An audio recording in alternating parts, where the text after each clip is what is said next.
Let's start this interview by just some preliminary things.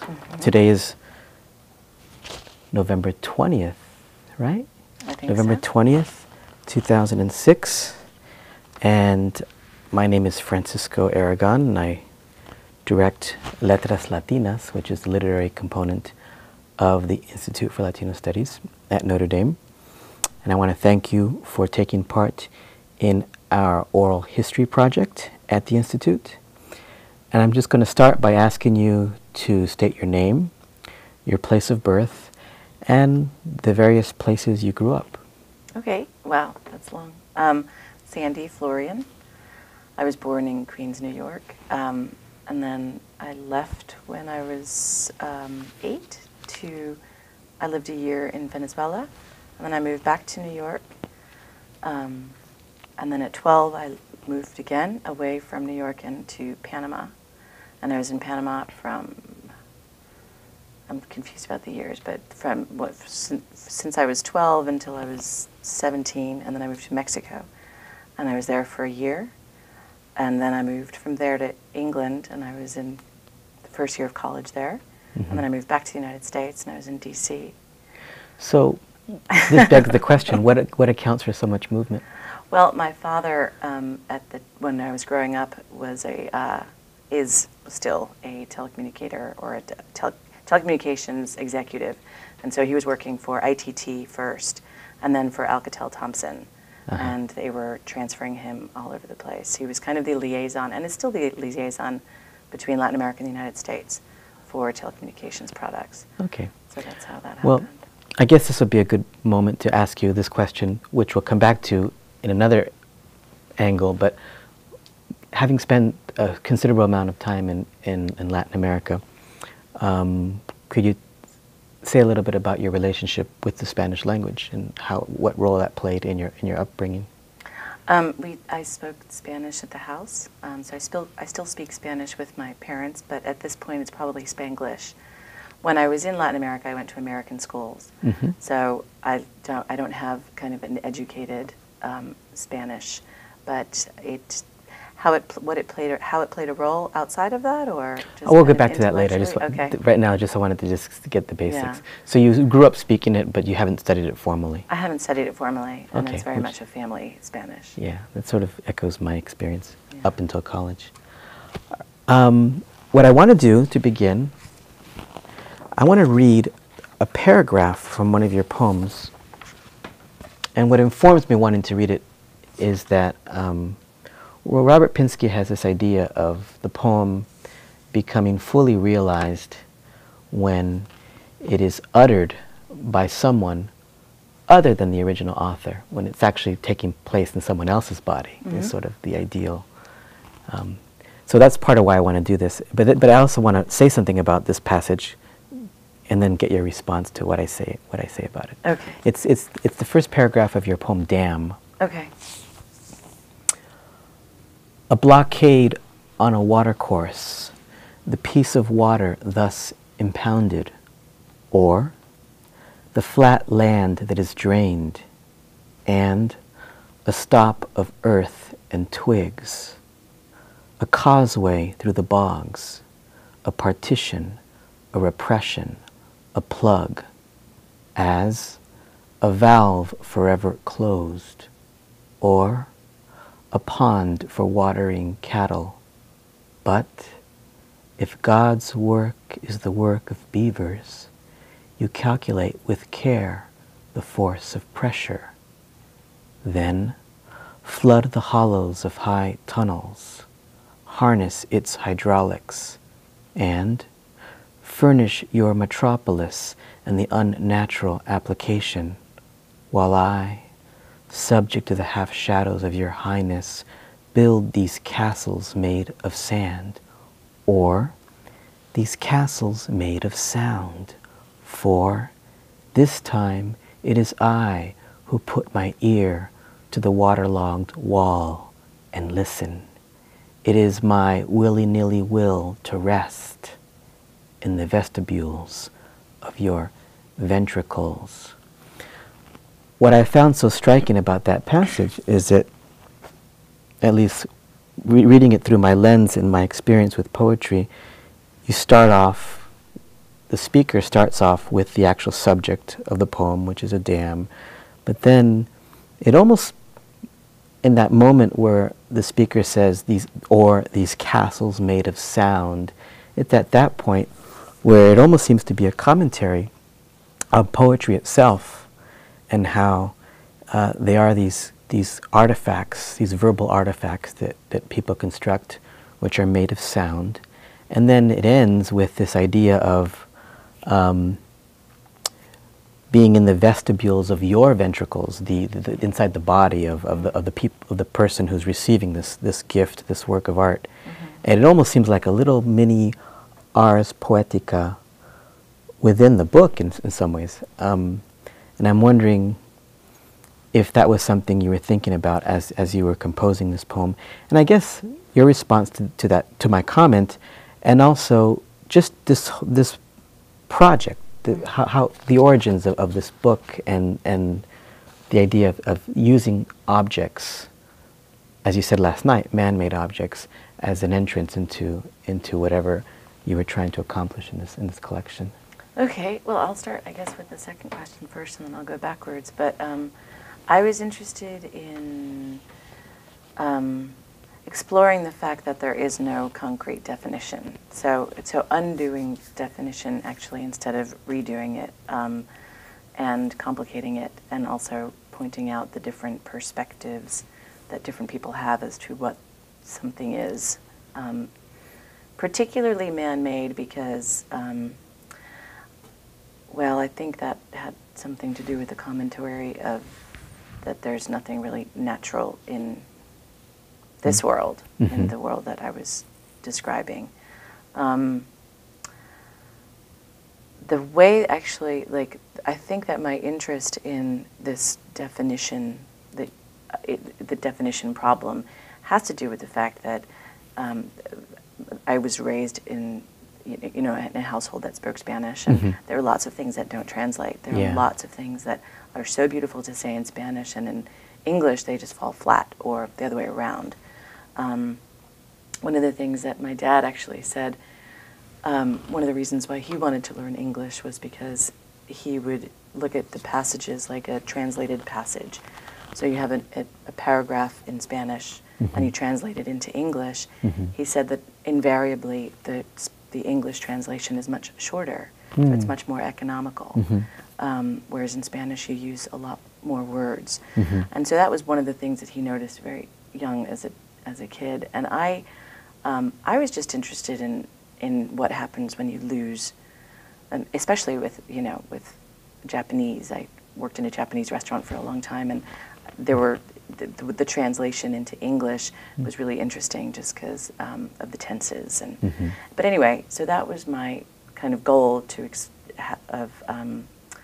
exploring this book. That particular passage, "The Castle is Made of Sound," I wanted to, well, I mean, it probably just also, a lot of my work comes from typos. Uh-huh. So I would be writing sound, and maybe it started, or sand, and then it would look like sound. So frequently, if I have a typo like that, I just incorporate it, because it seems to me that's what the work wants to do, or whatever. So you're interested in the process and not... Yeah. I honor all my mistakes and kind of work with them as opposed to working against them or trying to fix them. Mm-hmm. And so it might have been a typo, I don't know for sure, but also just the notion that that language does wash away. A castle, like a castle made of sand, mm-hmm. it too would wash away, and it is still a castle and a monument, and somewhat childish, but it How about the phrase, "It is I who put my ear to the waterlogged wall and listen"? Yeah, because of the structure of the book, I wanted it implied, and it's not necessarily consistent, that the you is the owner or the proprietor of these man-made mm-hmm. objects, so the maker, mm-hmm. really. Mm-hmm. And then the I is the one subject to these things that are man-made and unnatural. Mm-hmm. But to put it in the body, I don't know exactly what I was thinking, but at the time, but I would, in retrospect, what I was probably thinking. was of a heart attack, a dammed heart, Uh-huh. so that the heart would be flooded with blood the way that it Yeah. is during a heart attack, or it might be the other way around. But anyway, it's the problem of, you know, the damming of the ventricles that causes that. You mentioned last night, and you've reiterated this morning again, this idea of the book project being about man-made objects. Was that a decision that was made before you started writing the poems, or were you writing these pieces and you began to notice, I'm only writing about man-made objects, so maybe I'll just stay in that direction for a while? It was pretty early on, but yeah, it was the piece that informed it. The whole thing started because I was asked to write a piece called, actually I was asked to write a piece on a word that fell between A and E for this encyclopedia project. And I picked compass. So compass was the first one. And after I wrote that, I said, which usually happens to me, this is, I think, where my formalism comes in. You know, the piece is done, the piece is contained, the piece is, you know, I wrote compass and that was done. I needed to leave it alone, but I wasn't done with the project. And so the only thing I can do after that is to follow it with another definition and another and then I realized that first they were all C's. I did compass, clock, catacomb, and then I was like, okay, I think I can write something that's not a C. And then I realized, okay, but they are man-made, and that was imperative to the project. I don't really know why. I do know why. It's easier to confuse the definitions of man-made things. It's harder to confuse the definitions of a river, a tree. Yeah. Uh-huh. Even if there are millions of types of trees, and you know there's a million different kind of metaphoric uses for the tree, it's still, it doesn't, I don't know, I guess the sense that I get is that because it's not man-made, it's not meant to be put under the, you know, kind of human scrutiny anyway. When you began embarking on this project more in earnest and taking on more subjects and more objects, had you read or have you read the work of Francis Ponge, the French poet? No.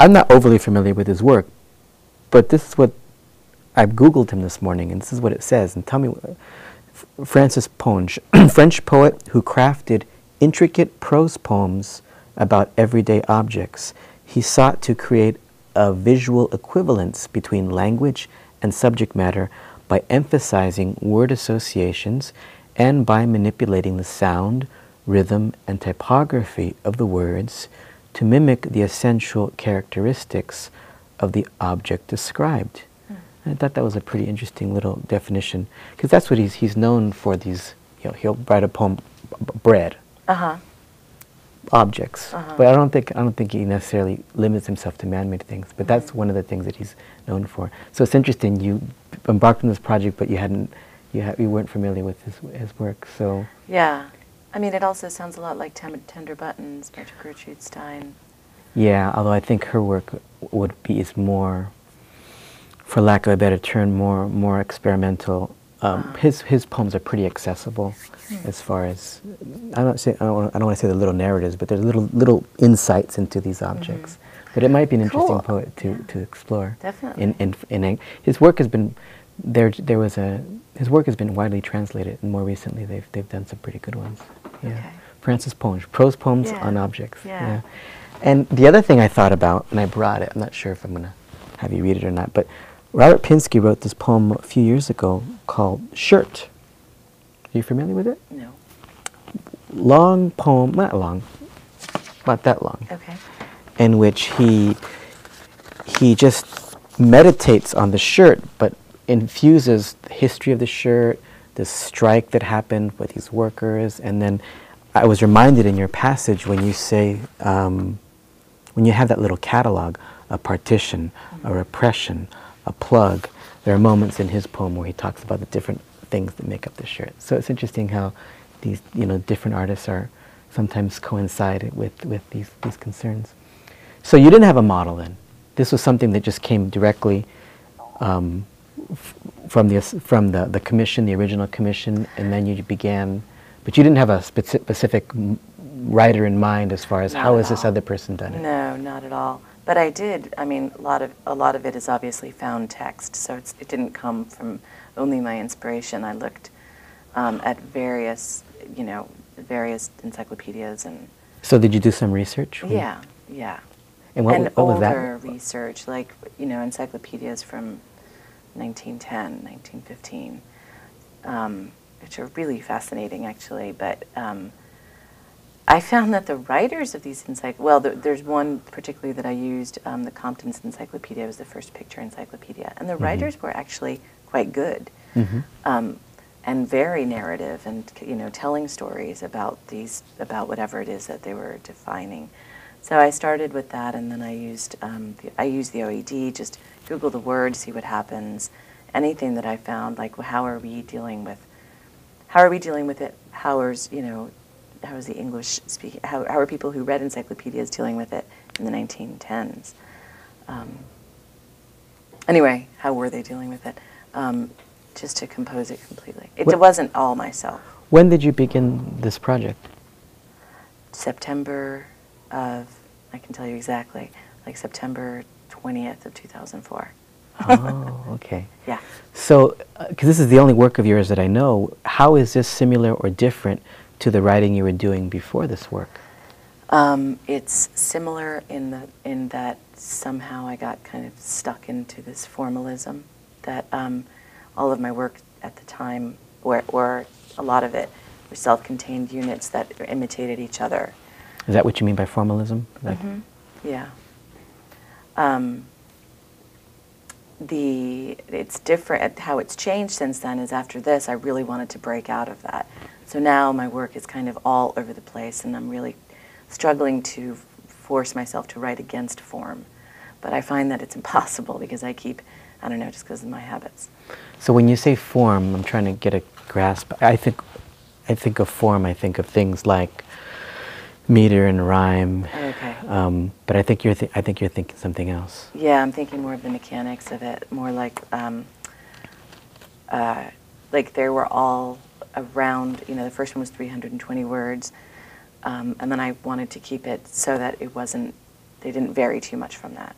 From the length, from that yeah, length. from the length. I mean, I think one of them is like 450 words, but I was really struggling to, keep them the same size, have the same, and I think at this time as a flaw, it could be that it becomes repetitious, but that the surprises happen generally at the same moment, after there's been a little bit of a definition, then the I and the you come in and kind of take over. And so that kind of formalism. One of the things that I found very singular, and because I've never actually seen this strategy employed, I've read some of Francis Ponge's poems that deal with objects, but your strategy of putting in those conjunctions with periods, and you put the period so the reader sees the period, and so you're almost inclined to pause, but then as you read them, they do almost seem like they're joining the phrases. So can you talk a little bit about how that strategy crept into this project of having those little words and, but, so, but with the periods and not commas, for example, or colons? Oh, okay, I see. I really wanted it to be like an abrupt pivot, more. Pivot's a good word, yeah. Yeah, whereas a comma, I think it would, it might be like veering left, but it wouldn't be, pivoting and turning left or turning entirely around. And I wanted it to embody like various different perspectives that really were unrelated. It's interesting you say that you wanted that, because when you were reading last night, I was trying to notice how you were reading those single word pivots, and there were times, and maybe there were times when the pause was fairly pronounced, but there were other times where grammatically you just seemed to go and there was no pause, and I actually marked one instance, and I'm wondering if, as you've been reading from this book, if that's something you've thought about. Okay, am I going to read this? How am I going to communicate to my audience that these words have periods next to them and not commas or nothing? Is that something you've thought about? Well, it's something that I'm struggling with actually, because this, this book is definitely about the pivot and about the pause. But now, like I said, my new work is so all over the place that it's very much about the comma. Uh-huh, uh-huh. So it's possible that you were reading some of these poems last night, but with your current impetus. Yeah, yeah. So my inclination is to kind of run it on, but the piece is not. I'm doing it wrong. But anyway. Okay, all right. Tell me about the beginning. How did you get interested in writing in the beginning? What was some of your experience? Did you have a favorite high school teacher who? No, I wish I did. I had I hated them all. No, actually, I wasn't even a reader of I didn't love reading. I didn't all the way through college. I think I cheated. I don't know if my teacher. I think I cheated all the way through college, and I didn't really. And then when I say, I moved to San Francisco and I found myself, because everyone finds himself in San Francisco. What I did find, I started working at City Lights very serendipitously. I had sprained my ankle and I was working at a restaurant, and somebody who, I kept seeing at the bar at Vesuvio said, well, you should come over and work for us. And I was like, okay, yeah. And so I went over there, and they started introducing me to writers who really changed my life. I think the first one was Bruno Schultz, The Street of Crocodiles. Angela Carter at the time was really, I just loved what she was doing with language. I can't remember other people that... Were these fiction writers? Yeah. Okay. So you were being introduced to books. Yeah, they were like, no, Ricky Ducrenay was another one that I was really hot on at the time. And they introduced me to, to these books, and I just said, well, I can do that. And I was about 24 or 25, and it was the first time that I'd ever really been interested in doing anything kind of literary. But I said, I can do that, and I just started kind of writing at the same time that I was reading. They became really conjoined process. And you had already finished your college degree at that point? Yeah, I had a degree in sociology. Oh, okay. Like I said, I wasn't paying attention throughout my college years. I was still adjusting to the fact that I was in the United States, because I'd had so much cultural shock that when I came back to the United States as an American, having been raised in Latin America, being kind of between cultures, I had excuse me, a bit of, an adjustment period, and I think college just was a period of adjustment. So then, in some ways, then your story is, the more typical story I hear is, some people say, I've been writing poems since I was 10, or I had this class that I took at a community college and I just got interested in writing. Yeah. So for you, it was actually, you were in San Francisco working, and then you got a job at City Lights, and that's how it started. That's great that you started at a bookstore. Then you got interested in it. Yeah. Tell me, how did you connect with action books? Well, I go to the school at the University of Denver, getting my PhD, and I'm not cheating. And just a little bit. And then I was, we had a conference, and I was invited by my friend Danielle Dutton to read on a panel with her, and it was about prose poetics. And so I read from my work, and Johannes was in the audience, and that was that. And I don't even think that I met them properly at the time, but later on, when I had found out that my friend Julie Doxey and Sarah Vaglin had both been finalists for the Action Books Prize, I emailed them and I asked them if they were accepting submissions outside of their contests. And they said, and Johannes brought me back and he said, no, but is this Sandy who I heard read at the conference at the University of Denver? And I said, yeah. And that's how it started. So he had remembered me. Your work. And my work, and he just said, I'm so surprised that nobody, has picked up your book yet, and no, we don't take submissions outside of the company. Please send it to me, and then I guess I sent it to him, and then he said, we're going to take it. That's great. Yeah, it was really great. It was really serendipitous, and it's worked out. It's proven to be a really good match, I think. That's great. Yeah. Something else occurs to me. So tell me about what it was like. Okay, you were in college studying sociology, And then you discovered writing after college. But then, according to your bio, you did an MFA at Brown. Yeah. What was that experience like? I've heard interesting things about Brown. What's that? It was really interesting. Well, when I got interested in writing, I should back up a little bit before Brown, or this is how I finally got there. But I just took little kind of community workshops around San Francisco. I think I took one at Ripe Fruit, and just one at the Berkeley Extension, I think I took. And I just kept doing that, and when I moved back to the East Coast, I continued to do that, but found that I really wanted more of a challenge.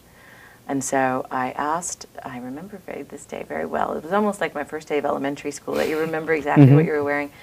I walked into Reginald McKnight's class at the University of Maryland, a graduate level class, and I asked him if I could just drop in on his class, and I had my portfolio, and I was like, let me just show you what I'm doing. And he said, no, if you want to take the class, you should take the class. So, I don't have to look at your work, just come on in. And then I got the graduate experience as a non-degree student at the University of Maryland.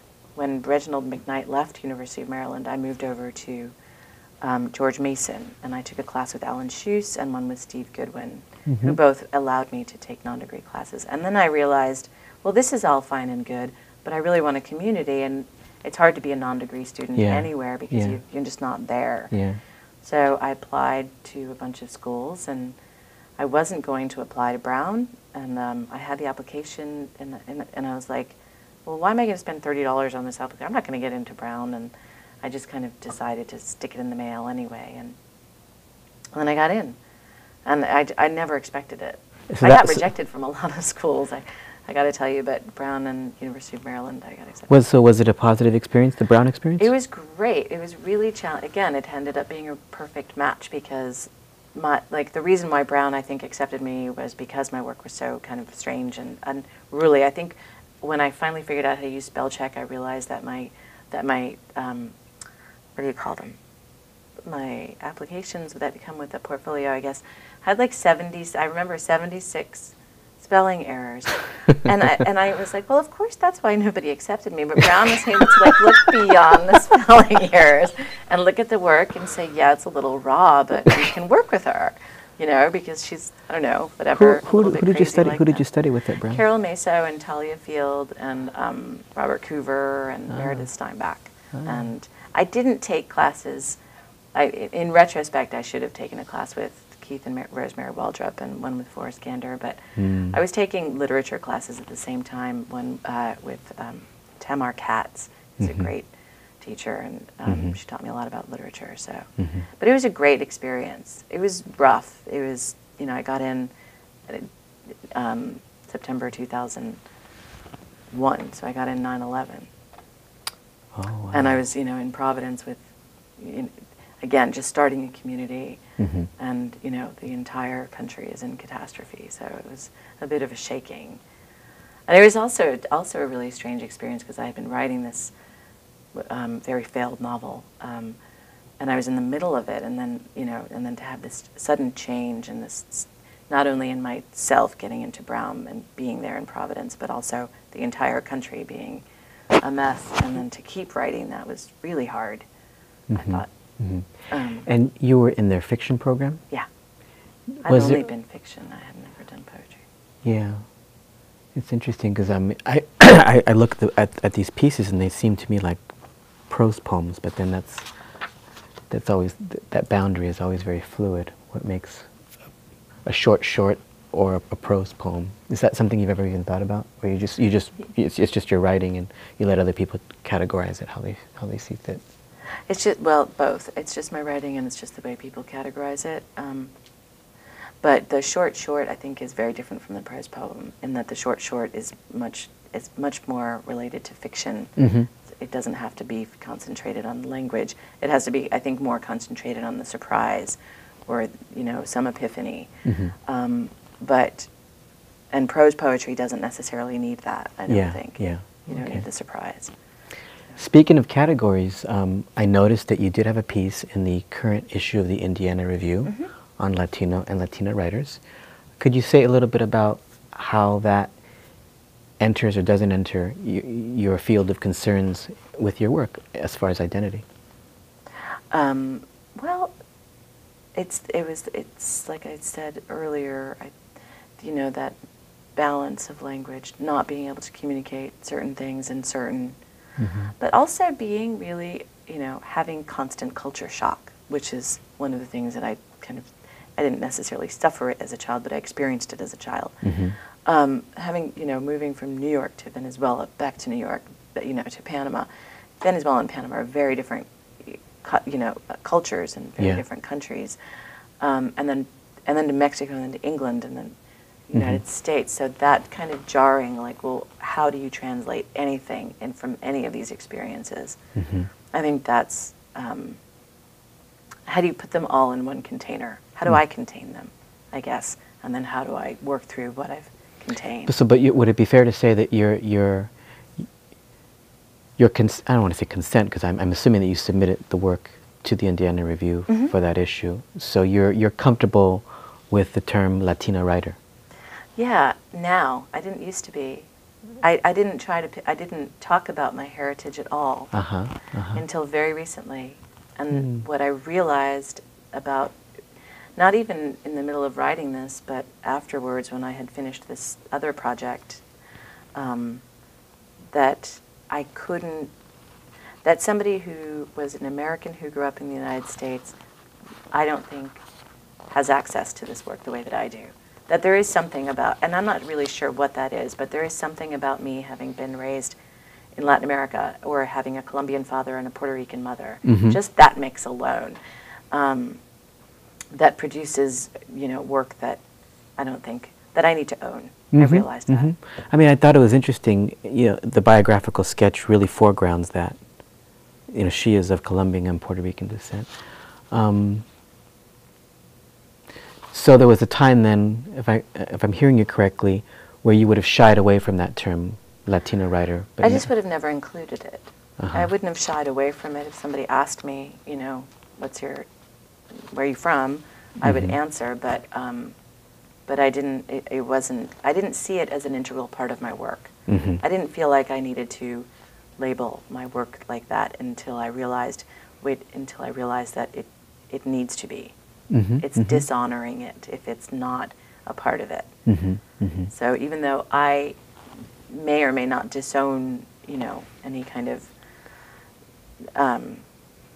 cultural classification, the work itself, I think, needed it. Okay. We're going to wind this down, Okay. and I'd like to wind it down by having you read for us X-Ray. Okay. I haven't read this for a while. X-ray. The beam of radiant energy whose essential nature is unknown, or rays which produce fluorescence, phosphorescence, and other electrical effects, and which have a curative operation in certain skin diseases, or radiation capable of passing through substances impervious to natural light, for substances normally opaque to light are rendered transparent by the unnatural system, and of affecting a sensitized plate, thereby producing shadow photographs of things enclosed within the skin, like bones and bullets, soft tissue and tumors. But if the technology makes permissible the study of both skull and skeleton, you become the doctoral frontiersman, radiologist. You use the unnatural science to turn me inside out, penetrate my body, and make the phosphorescent photographs of that beneath my flesh. While I, lonely on this metal table, attempt to deaden myself with more leaden dreams. Energy produced by the declaration of charged particles, or by electron transitions in atoms. This is, of course, in contrast to similar gamma rays which result from the radioactive decay of nuclei. But if the technology communicates the secrets of the human hidden, you will see what I have said. Here, the bones are suffering from the automatic erosion. Here, my bones are wrongly loosened. Here, the fusion of the synovial complexes, or the fusion of the joints. Here, my capacity for patience is quickly dwindling. For, inside the waiting room of "this is my body blank," time suffers the disease of X marks the spot, and I am irradiating for whatever happened to that rain in Spain. An examination in which an X-ray is taken, as 10 patients were for immediate operation, a dozen or more were for X-ray, several were likely to hemorrhage at any given moment, or invisible rays now known to be a form of ether vibration with a wavelength shorter than short ultraviolet light, or to analyze, to break down, to dissolve, or decompose, for the X-ray has been instrumental in the study of crystals, and when you render me transparent, you will see on your fluorescent screen, here in the penumbra of my rib cage, the shadows of my beating heart. Thank you very much, Sandy. Thank you. It's been a pleasure. Yay.